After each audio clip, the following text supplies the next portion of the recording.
Hello everyone, welcome to my YouTube channel English by Shanu Rawat. और दोस्तों, आज एक बार फिर से मैं आप सभी के सामने हाजिर हुआ हूँ अपना जो है नेक्स्ट वीडियो के साथ, जिसमें कि दोस्तों मैं आपके सामने आज डिस्कस करने वाला हूँ नाउन एंड नंबर का result number 4।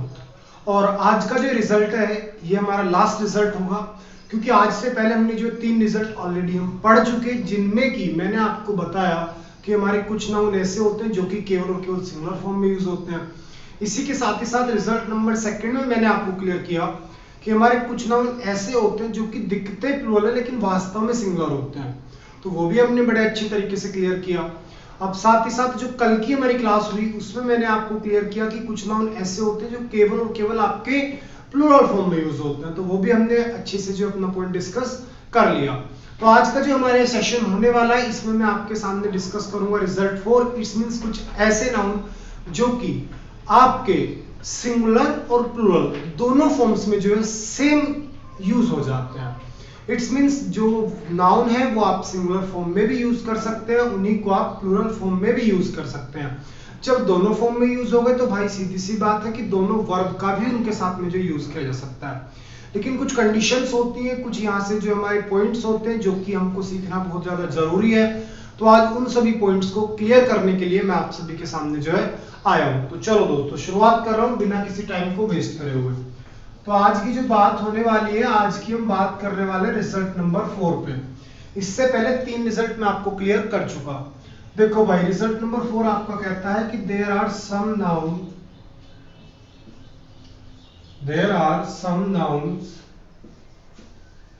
which are used in both singular and plural form। समझ पा रहे हैं मेरे भाई? रिजल्ट नंबर 4 मेरा कहता है कि there are some noun which are used in both singular and plural form, कि कुछ नाउन ऐसे होते हैं जिनका इस्तेमाल आप दोनों फॉर्म में कर सकते हैं। इट्स मींस आप उनको सिंगुलर भी मान सकते हैं, उनको आप प्लूरल भी मान सकते हैं। अब वो नाउन कौन कौन से होते हैं, फिर उनके साथ में वर्ब का ट्रीटमेंट कैसे करना है, वो मैं सारी चीजें आपको क्लियर करने वाला हूँ। ध्यान से देखना मेरे भाई। सबसे पहले बात कर ले रहा हूँ कि वो नाउन कौन कौन से होते हैं। सबसे पहला मेरा इसी के अंदर नाउन आता है भाई टीम, जूरी, कमेटी। और मेरे भाई कमेटी की स्पेलिंग को हमेशा याद रखना है, COMMITTEE। कहने का मतलब है आई को छोड़कर सब कुछ आपका कैसे रहने वाला है, डबल रहने वाला है। तो कमेटी को आपको ध्यान रखना है। इसी के साथ आपका नाउन होता है फैमिली, आपका नाउन होता है गवर्नमेंट, या फिर इसी में एक मोस्ट इंपोर्टेंट नाउन होता है शीप। इसी में मेरा मोस्ट इंपोर्टेंट नाउन क्या होता है मेरे भाई? शीप होता है। और भी बहुत सारे नाउन है, जैसे कि मैं कह सकता हूं फिश, काउंसिल, ठीक है जी, एंड एटसेट्रा। ठीक है, तो ये जितने भी मैंने आप सभी के सामने नाउन लिखे हैं, ये सभी नाउन ऐसे हैं जिनका इस्तेमाल आप सिंगुलर फॉर्म में भी कर सकते हैं एंड प्लूरल फॉर्म में भी कर सकते हैं। इट्स मींस ये जैसे हैं, इनको आप कोई चेंज नहीं करेंगे, ये एज यूजुअल यूज हो जाते हैं दोनों कंडीशंस में। जब ये सिंगुलर होंगे तब भी आपके जो नाउन नॉर्मल रहेगा, और अगर ये प्लूरल होगा तो भी आपका जो नाउन है ये एज यूजुअल ही रहेगा। आई होप पॉइंट क्लियर हुआ होगा। अब यहाँ से जो मेन कंसेप्ट मेरा निकलता है वो ये निकलता है कि जब ये नाउन मेरे दोनों कंडीशंस में यूज हो रहे हैं, सिंगुलर में भी भाई प्लूरल में भी, तो इनके साथ में जो आने वाली वर्ब है वो कौन सी यूज की जाए। वर्ब की तो बहुत बड़ी समस्या यहाँ पर जो क्रिएट हो जाती है। और क्रिएट क्यों हो रही है? क्योंकि जी दोनों जगह एक से नाउन हमारे यूज हो रहे हैं। इट्स मींस दोनों कंडीशंस में जो नाउन की फॉर्म है वो बिल्कुल सेम रह पा रही है। तो बच्चा कैसे पहचाने कि इसके साथ में सिंगुलर वर्ब आएगी या प्लूरल वर्ब का जो हमको यूज करना होगा। तो इस कंसेप्ट को समझना कि जब भी कभी मेरे भाई बात आ जाए इनके साथ में यूज करने की, किसको? वर्ब को, तो इनके साथ में वर्ब आती है मेरी understood form of verb. Verb कौन सी आती है? Understood form of verb. आप हमेशा लेकर के आएंगे अंडरस्टूड फॉर्म ऑफ वर्ब। अब ये जो मैंने बात लिख दी ये आपकी समझ में नहीं आई होगी कि जी आज तक हमने वर्ब भी कई बार पढ़ी, लेकिन कभी बुक्स में मुझे ये लिखा हुआ नहीं मिल रहा कि वर्ब की अंडरस्टूड फॉर्म कौन सी होती है। तो इस पॉइंट को समझना मेरे भाई। जो ये वर्ब की मैं बात कर रहा हूं ना, अंडरस्टूड फॉर्म ऑफ वर्ब पे, तो देखो ये क्या चीज है, ये अंडरस्टूड वर्ब आ रहा है, और अंडरस्टूड वर्ब जो मेरा बना, ये मेरा बना अंडरस्टैंडिंग से। किससे बना मेरा भाई? अंडरस्टैंडिंग से। और जो अंडरस्टैंडिंग वर्ड है, इस अंडरस्टैंडिंग वर्ड का मीनिंग आप सभी को क्लियर होना चाहिए। इसका मतलब होता है मेरे भाई समझ। इसका मतलब क्या होता है आपका? समझ। जैसे कि हम बोलते हैं कि आपको कुछ अंडरस्टैंडिंग भी है या नहीं, आप अपनी तरफ से बातें किए जा रहे हो, तो बात इसकी जो होती है, इसका मीनिंग आपका क्या निकलता है? समझ। और ये जो मेरे भाई समझ है, ये दो तरीके से आती है। समझ हमारी दो तरीके से आ सकती है, या तो आपको आ सकती है कि आपको बहुत ज्यादा नॉलेज हो गई हो, आपको एक तो क्या हुआ हो, बहुत ज्यादा नॉलेज हो गई हो, आपने बहुत सारी बुक्स पढ़ी हो, आपने डिफरेंट डिफरेंट मतलब चीजों पर, टर्म पे बहुत ज्यादा काम किया हो, तो आपको जो नॉलेज हो जाएगी और उस नॉलेज की वजह से आपको समझ आ जाएगी। या फिर मेरे भाई दूसरी आपकी आती है एक्सपीरियंस से, कि आपको एक काम करते हुए बहुत ज्यादा लंबे समय से आप जो एक ही काम को किए जा रहे हैं, तो आपको एक्सपीरियंस हो गया। और अगर एक इंसान को एक्सपीरियंस हो जाता है, तो उसको अपने आप से जो अंडरस्टैंडिंग चीजों की हो जाती है। समझ रहे हैं मेरे भाई? तो मैं यहाँ बोल रहा हूँ understood form of verb, it's means की एक ऐसी वर्ब जो कि इंसान की किस पर डिपेंड करे? समझ पे डिपेंड करे। लेकिन इंसान की समझ किस पर डिपेंड करती है? उसकी नॉलेज पे, उसके एक्सपीरियंस पे। अब भाई नॉलेज और एक्सपीरियंस, ये दोनों ही वर्ड अपने आप में स्टूडेंट के लिए जो है पेचीदे वर्ड हो जाते हैं, क्योंकि स्टूडेंट है तो सीधी सी बात है उसको नॉलेज नहीं है, और स्टूडेंट है तो उसको भी एक्सपीरियंस भी नहीं है।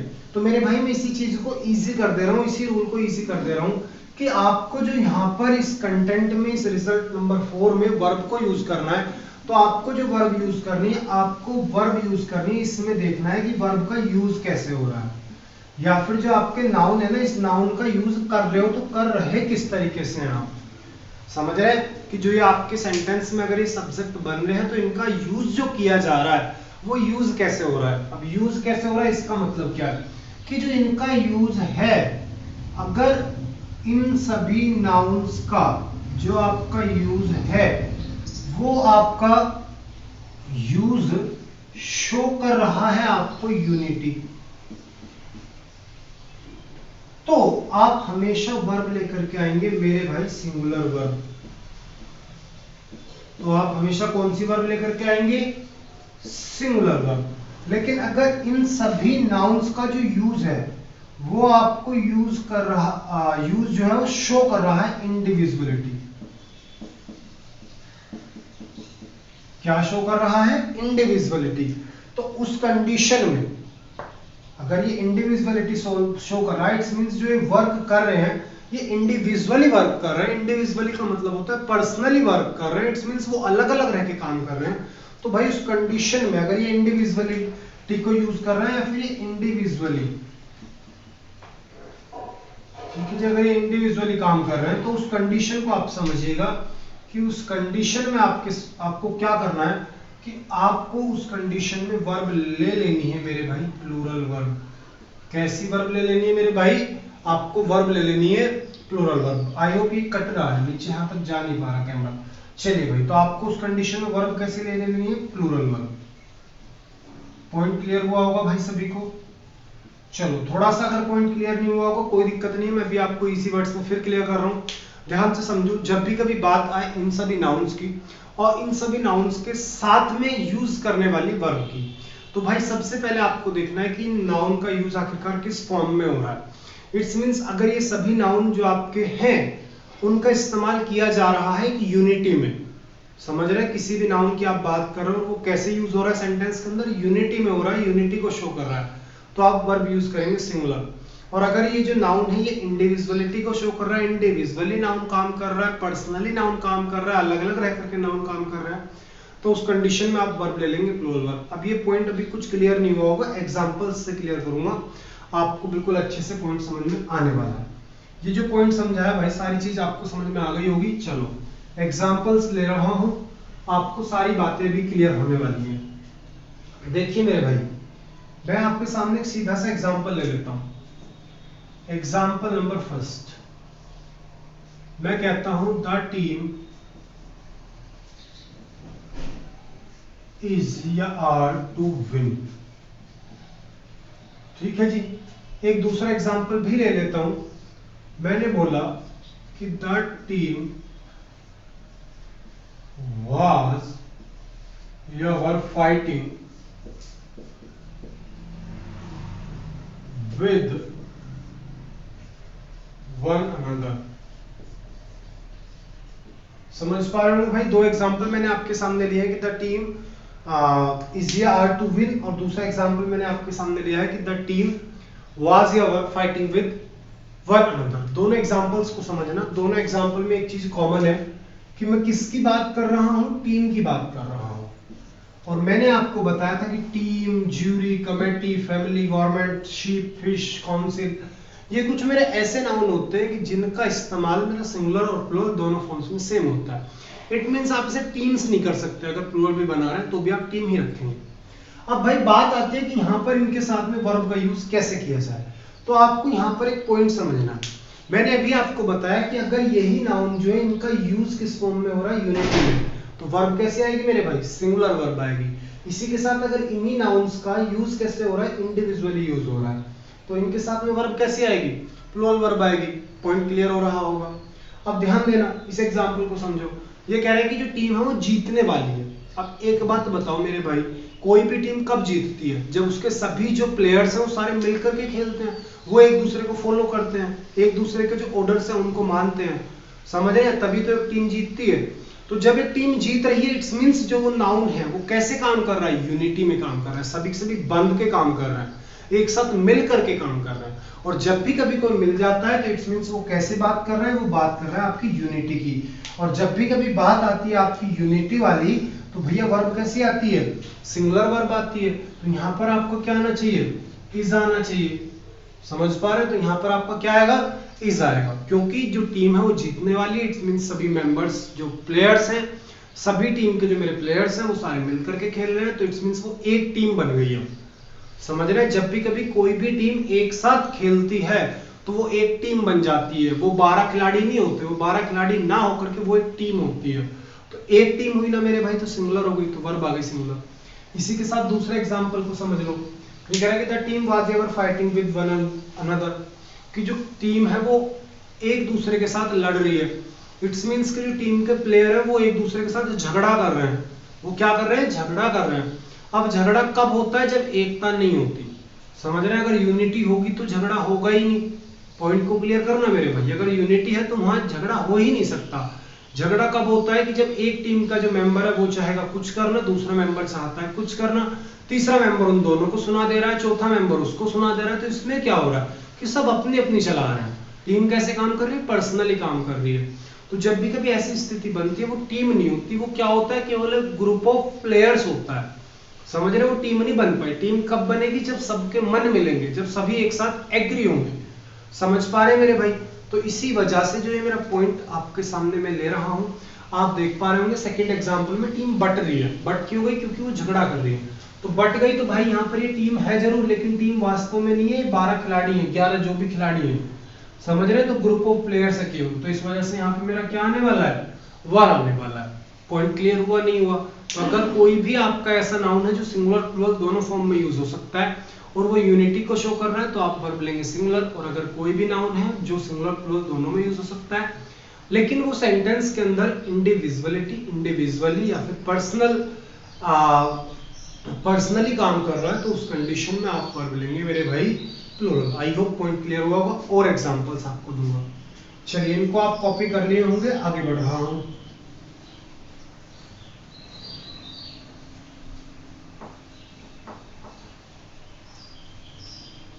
देखिए भाई, नेक्स्ट एग्जांपल की तरफ आपको लेकर के चलता हूं। और नेक्स्ट एग्जांपल मेरा कहता है कि द ज्यूरी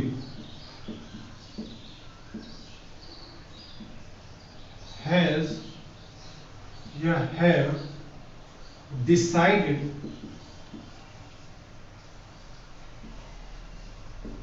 इट्स डिसीजन। समझ रहे हैं मेरे भाई? मैंने पहला एग्जांपल क्या लिया कि द जूरी हैज या हैव डिसाइडेड इट्स डिसीजन। इसी के साथ एक एग्जांपल और दिए देता हूं, पूरा कॉन्सेप्ट बिल्कुल बढ़िया से क्लियर हो जाएगा। मैं बोलता हूं द जूरी हैज या फिर have divided on their opinion.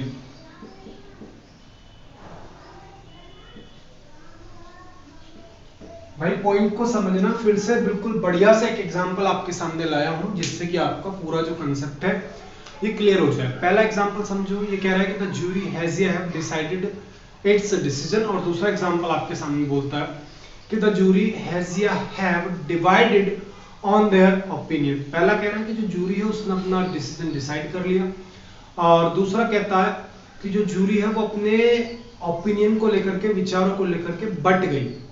समझ रहे मेरे भाई? सबसे पहली बात जूरी वर्ड को समझो। तो जूरी वर्ड आप सभी जानते होंगे, अगर आपने किसी ने रुस्तम मूवी देखी होगी तो ये बहुत ज्यादा वर्ड यूज हुआ था मूवी के अंदर।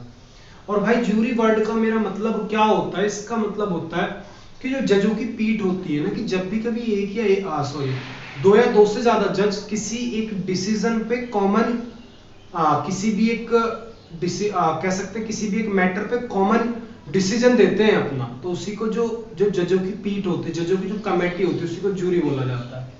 अब भाई पहली में कह रहा है कि जजों की जो पीठ थी, मतलब जूरी थी, उसने अपना निर्णय ले लिया। तो कोई भी निर्णय कब लिया जाएगा? कि जब सभी जजेस जो होंगे वो सभी उस डिसीजन पे एग्री होंगे, तभी तो उन्होंने अपना डिसीजन लिया होगा। समझ रहे मेरे भाई? जब सभी जज एक कॉमन डिसीजन पे एग्री रहे होंगे तभी तो उन्होंने कुछ बात डिसाइड की होगी।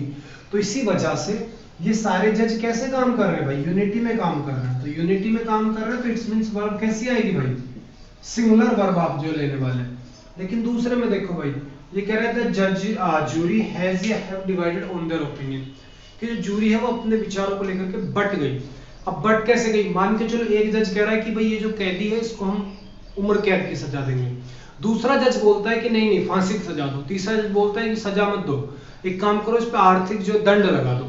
अब ऐसी कंडीशन में अगर मान के चलो तीन जजेस थे, तीनों के विचार अलग अलग हो गए, तो भाई कोई डिसीजन ही नहीं ले पाने थे, वो पॉइंट क्लियर कर पा रहे हैं। तो अब यहाँ पर आकर क्या हो गया कि वो इंडिविजुअली काम कर रहे हैं, वो बट जा रहे हैं। तो अगर कोई भी कंडीशन ऐसी आ रही है जिसमें कि टर्म बट जा रही है, तो वहां पर वर्ब कैसी आती है मेरे भाई? प्लूरल आती है। तो इसमें मेरा क्या आएगा? हैव आएगा। आई होप आपको पॉइंट क्लियर हो गया होगा। फिर से समझ लो, अगर सेंटेंस में ये सभी नाउन सब्जेक्ट बन रहे हैं और सेंटेंस के अंदर आपकी यूनिटी को शो कर रहे हैं तो वर्ब आएगी सिंगुलर। और अगर ये सभी नाउन जो सब्जेक्ट बन रहे हैं और इंडिविजुअलिटी मींस इंडिविजुअली काम कर रहे हैं, पर्सनली काम कर रहे हैं, अलग होकर काम कर रहे हैं, तो वर्ब आएगी मेरे भाई प्लूरल। चलो एक एग्जांपल और देखो भाई, और अच्छे से आपका पॉइंट क्लियर हो जाएगा। फिफ्थ एग्जांपल में दे रहा हूं मैं आपके सामने, सीधा सा एक एग्जांपल दे रहा हूं कि ए शीप is या are grazing in the field।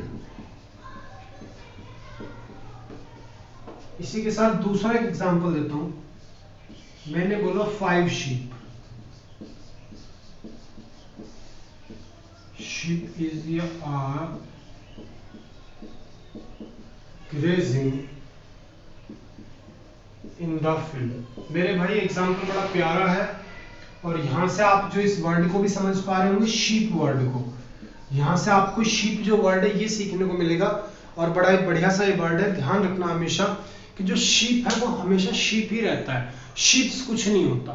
समझ रहे हैं? अगर आप 20 की बात करेंगे तो 20 शीप होंगे, 20 शीप्स नहीं हो सकते। समझ रहे हैं? हमेशा सिंगुलर रहता है। तो इसकी मैं बात कर रहा था, ध्यान से देखिए। ये कह रहे हैं कि एक भेड़ मैदान में चर रही है। तो भैया भेड़ कितनी है जिसकी बात कर रहा हूं? एक है, तो इट्स मींस कैसी है? सिंगुलर है, तो वर्ब कैसी आएगी भाई? इज आएगी। लेकिन दूसरे में कह रहा हूँ 5 शीप, कितनी भेड़ है भाई? 5 भेड़ें जो है मैदान में चल रही है, तो अब वर्ब कैसे आएगी? प्लूरल। तो इस बार मेरा क्या आने वाला है भाई? आर आने वाला है। लेकिन ध्यान देना, यहाँ पर भी शीप है, यहाँ पर भी शीप है।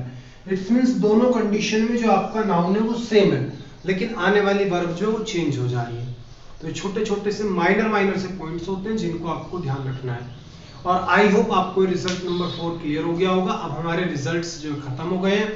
जो नेक्स्ट वीडियो होगी वो कोशिश करूंगा वोकैब्स की लेकर के आऊं, और वोकैब्स में भी इडियम्स एंड फ्रेजेस, जो most important idioms and phrases हैं, या फिर प्रीवियस ईयर एसएससी के या फिर किसी भी एग्जाम में आए हुए जो फ्रेजेस हैं, मैं उनको मैं डिस्कस करूंगा अपनी नेक्स्ट वीडियो में। ठीक है भाई? तो चलिए आज की वीडियो हमारी इतनी रहेगी। मिलूंगा अपनी नेक्स्ट वीडियो में। अगर चैनल को सब्सक्राइब नहीं करा भाई सब्सक्राइब कर लो, और वीडियो अगर अच्छी लग रही है तो वीडियो को लाइक कर दीजिए, ठीक है ना भाई। चलिए मिलूंगा नेक्स्ट वीडियो में, तब तक के लिए bye bye, take care, wish you all the very best.